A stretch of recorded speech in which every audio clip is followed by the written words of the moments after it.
বাংলাদেশের রাজনীতিতে বিদেশি গোয়েন্দা সংস্থাদের যে আধিপত্য, এটি পাকিস্তান জমানাতে থেকেই ছিল। আপনারা জানেন যে আমরা যখন ব্রিটিশ শাসনের অধীন ছিলাম, তখন আসলে বাংলাদেশের সবকিছু, শুধু বাংলাদেশ নয়, পাক ভারত উপমহাদেশের সবকিছুই ব্রিটিশরা নিয়ন্ত্রণ করতেন। তখন ব্রিটেন বা গ্রেট ব্রিটেনের যে পুলিশ বিভাগ, ভারতের পুলিশ বিভাগ, এরপর ব্রিটিশ সামরিক গোয়েন্দা বিভাগ এবং আরও অন্যান্য যে সকল যাকে বলা হয় বিশ্বের পরাশক্তি, বলতে তখন আসলে দ্বিতীয় বিশ্বযুদ্ধ পূর্ববর্তী সময় ব্রিটিশরাই ছিল। ঠিক সেই সময়টাতে যত যন্ত্রণা ছিল, ব্রিটিশদের যন্ত্রণা ছিল, কিন্তু পৃথিবীর অন্য কোনো গোয়েন্দা সংস্থা, সেটা চীন হোক, রাশিয়া হোক কিংবা আমেরিকা হোক, তখন আসলে ভারতবর্ষের এবং আমাদের বাংলাদেশে কখনোই নাক গলানোর সাহস পেত না, সুযোগ পেত না। কিন্তু পাকিস্তান জমানা থেকে আমরা মূলত ভারতের ইসরায়েলের মোসাদ এবং আমেরিকার যে সিআইএ, তাদের খপ্পরে পড়ে যাই। এবং সেই সময়টাতে আমাদের যারা রাজনীতিবিদ ছিলেন, তাদের একটা বিরাট অংশ মার্কিন মদতপুষ্ট ছিল, আর আরেকটি অংশ ভারতের মদতপুষ্ট ছিল। মূলত 50-এর দশকটি অ্যাবসলিউটলি সিআইএ নিয়ন্ত্রিত হতো। সিআইএ 50-এর দশকে বাংলাদেশের যে সকল মুসলিম রাজনীতিবিদ ছিলেন, বিশেষ করে মুসলিম লীগকে একেবারে শুইয়ে দেওয়া, খেলাফতে রব্বানী পার্টি সহ অন্যান্য যে সকল পার্টি ছিল, যেমন নিজাম ইসলামী পার্টি, এগুলোকে জনবিচ্ছিন্ন করা, এ সব কিছুর পিছনে মার্কিন একটা নীল নকশা ছিল। এরপর আওয়ামী লীগকে বাছাই করা এবং আওয়ামী লীগের নেতৃত্বে আব্দুল হামিদ খান ভাসানী যে ছিলেন, তাকে চীনের ট্যাগ আছে এই কথা বলে তাকে দল থেকে বহিষ্কার করে সেখানে হোসেন সৈয়দ সরওয়ার্দীর যে আধিপত্য, সেটা প্রতিষ্ঠা করার পেছনে মার্কিন যুক্তরাষ্ট্রের একটা বিরাট হাত ছিল। আপনারা সবাই জানেন যে হোসেন সৈয়দ সরওয়ার্দীকে আমেরিকার দালাল বলা হতো এবং তিনি আমেরিকার এই দালাল উপাধি হওয়ার কারণে পশ্চিমবঙ্গের রাজনীতিতে, সর্বভারতীয় রাজনীতিতে রীতিমতো কোণঠাসা হয়ে পড়েছিলেন। এবং তিনি আর কিছুদিন থাকলে সেই পণ্ডিত জওহরলাল নেহরুর জমানাতে তিনি অ্যারেস্টেড হয়ে যেতেন। ওই অবস্থাতে বলতে গেলে তাকে সিআইএর পরামর্শে বাংলাদেশে আনা হয় এবং বাংলাদেশের রাজনীতিতে তাকে প্রতিষ্ঠিত করা হয়। যদিও পশ্চিম পাকিস্তানে তার অবস্থা ভালো ছিল না, কিন্তু যেহেতু পাকিস্তান যে রাষ্ট্রটি সেটি সিআইএ নিয়ন্ত্রিত ছিল, আস্তে আস্তে হোসেন সৈয়দ সরওয়ার্দীকে আমেরিকা সেই ক্ষমতার একেবারে শীর্ষ পর্যায়ে পৌঁছে দিয়ে তাকে পশ্চিম পাকিস্তানের প্রধানমন্ত্রী পর্যন্ত বানিয়ে ফেলে। তো ওই যে 50-এর দশকে হোসেন সৈয়দ সরওয়ার্দীকে কেন্দ্র করে সিআইএর যে আধিপত্য, তখন থেকে কিন্তু আমাদের দেশে যে আমেরিকার সাম্রাজ্যবাদের বিরুদ্ধে স্লোগান উঠতে থাকে। এবং 50-এর দশকে আমাদের দেশে ব্যাপকভাবে বামপন্থী রাজনীতি, বিশেষ করে চীনপন্থী, তাদেরকে তখন বলা হতো পিকিংপন্থী কমিউনিস্ট পার্টি আর রুশপন্থী মস্কোপন্থী কমিউনিস্ট পার্টি, তাদের একটা প্রচণ্ড দাপট ছিল। এবং এদের অন্তত পক্ষে 10 থেকে 12টি গ্রুপ ছিল, যারা সশস্ত্র গ্রুপ ছিল, যারা ঠিক পশ্চিমবঙ্গে নকশালদের মতো করে নকশাল আন্দোলন করে বাংলাদেশের রাষ্ট্র ক্ষমতা দখল করবে, অনেকে চে গুয়েভারা হবে, ফিদেল ক্যাস্ট্রো হবে, এরকম স্বপ্ন পুরো 50-এর দশক জুড়ে এই পূর্ববঙ্গকে অস্থির করে রেখেছিল। তো যখন 1954-এ 54-র যে নির্বাচন হলো, সেই নির্বাচনে আওয়ামী লীগের ভূমিদহস বিজয়, অর্থাৎ যুক্তফ্রন্টের বিজয়, তারপর সেই সরকারের ব্যর্থতা, 1958-এ যখন আইয়ুব খান ক্ষমতায় এলেন, তখন মোটামুটি 5 বছর একেবারে 62 সন পর্যন্ত চুপচাপ থাকলো।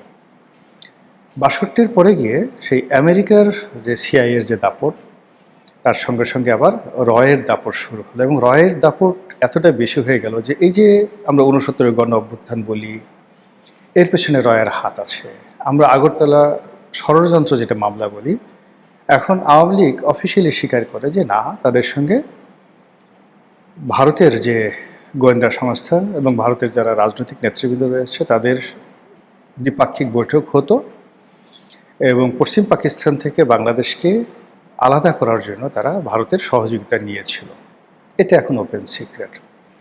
তো কী হলো, সেই ভারতের যে র, তাদের সঙ্গে তখন যুগপৎভাবে মোসাদের সম্পর্ক ছিল, কিন্তু অফিসিয়ালি ভারত আসলে কেজিবি নিয়ন্ত্রিত ছিল। তো যেহেতু ভারত এখানে রয়ের মাধ্যমে সব কিছু হ্যান্ডেল করতে, এখানে কেজিবিকে আমরা চিনতাম না।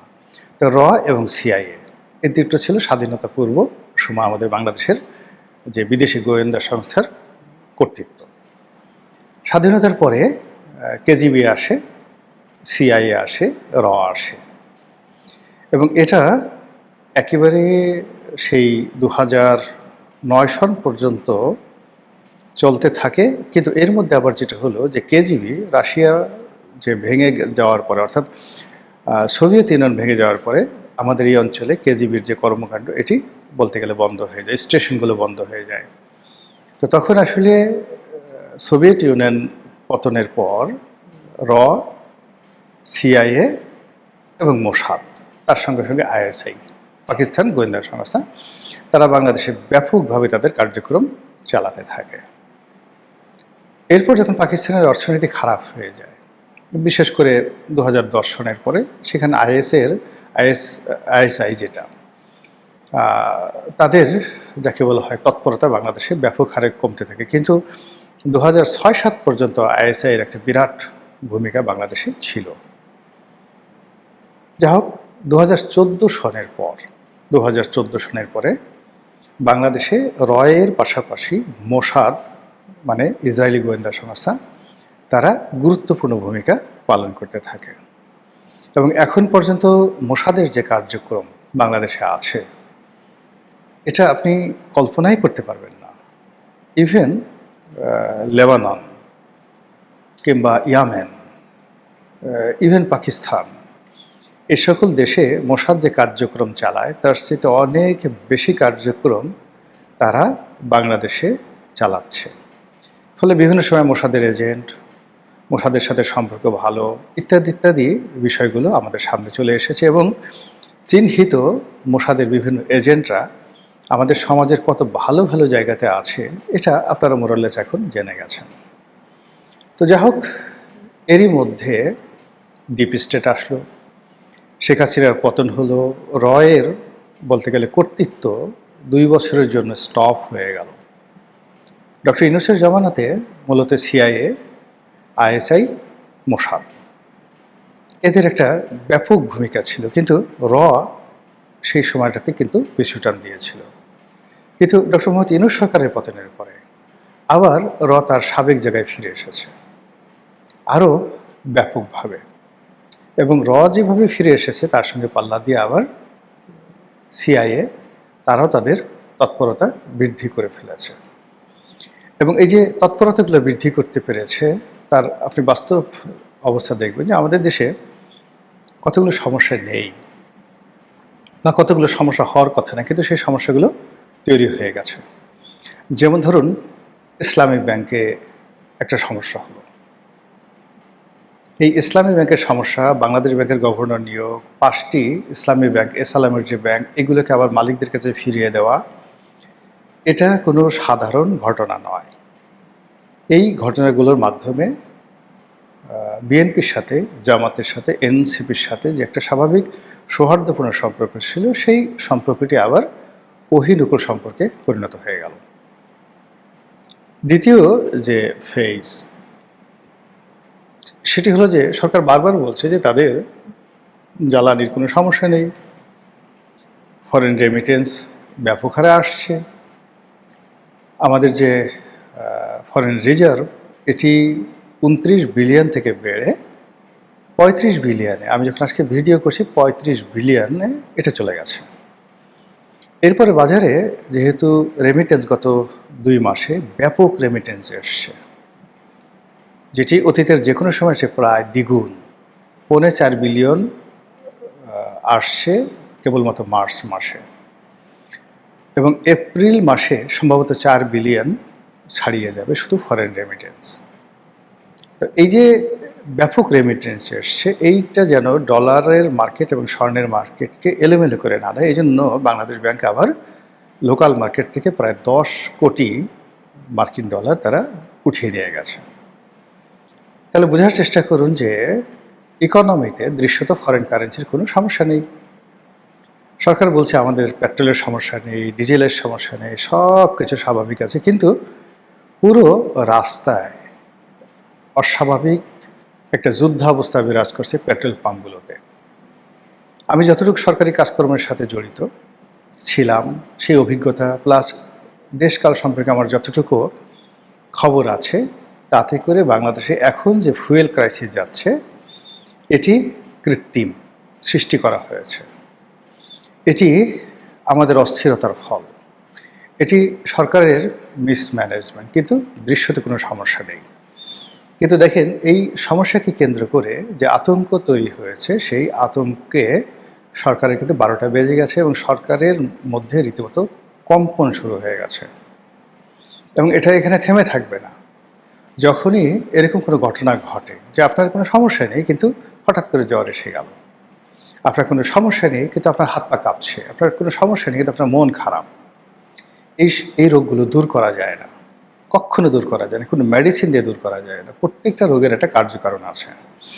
এখন যেখানে পেট্রোলের কোনো সমস্যা নেই, ডিজেলের সমস্যা নেই, অথচ সারা বাংলাদেশের এখন যে সমস্যা, তার 99% সমস্যা দেখাচ্ছে পেট্রোলের সমস্যা। এটা আপনি দূর করবেন কীভাবে বলেন? মানুষের এই আতঙ্ক, এই অস্থিরতা দূর করবেন কীভাবে? যখনই আপনি এরকম কোনো সমস্যা দেখবেন, অলানে ছাড়েন, তখনই মনে করবেন যে এর পেছনে বিদেশি গোয়েন্দা সংস্থাদের হাত আছে, কোনো সন্দেহ নাই। ফলে আইএসআই, সিআইএ, র, মোসাদ আবার বাংলাদেশকে নিয়ে খেলছে। এটা আমার প্রেডিকশন। কেন খেলছে? প্রথমত খেলছে যে শেখ হাসিনার জামানাতে আমেরিকার কিছু ডিমান্ড ছিল, সেই ডিমান্ডগুলো পূর্ণ হয়নি। ডক্টর মোহাম্মদ ইউনূসের জমানাতে সেই ডিমান্ডগুলো পূর্ণ করা হয়েছে, কিন্তু সেগুলো বাস্তবায়ন করা হয়নি।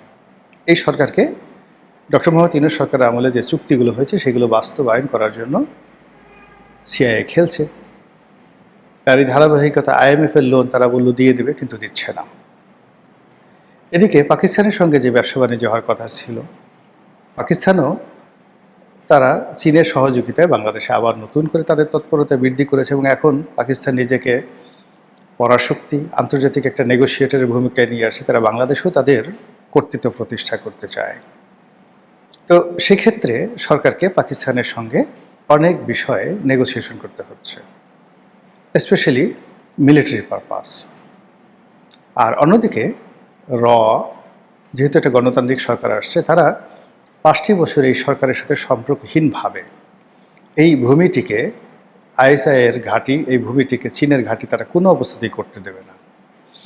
এজন্য সরকারের উপর তারা চাপ প্রয়োগ করবে, সরকারের সাথে সম্পর্ক স্থাপন করার চেষ্টা করবে, এমনকি যদি আওয়ামী লীগকে জবাই করতে হয়, শেখ হাসিনাকে হস্তান্তর করতে হয়, তা করবে, অথবা তাদের স্বার্থের জন্য যদি আওয়ামী লীগকে প্রতিষ্ঠা করার জন্য তাদেরকে আরও বেশি ঝুঁকি নিতে হয়, ঠিক সেম ঝুঁকিটা তারা কিন্তু সেখানে নেবে।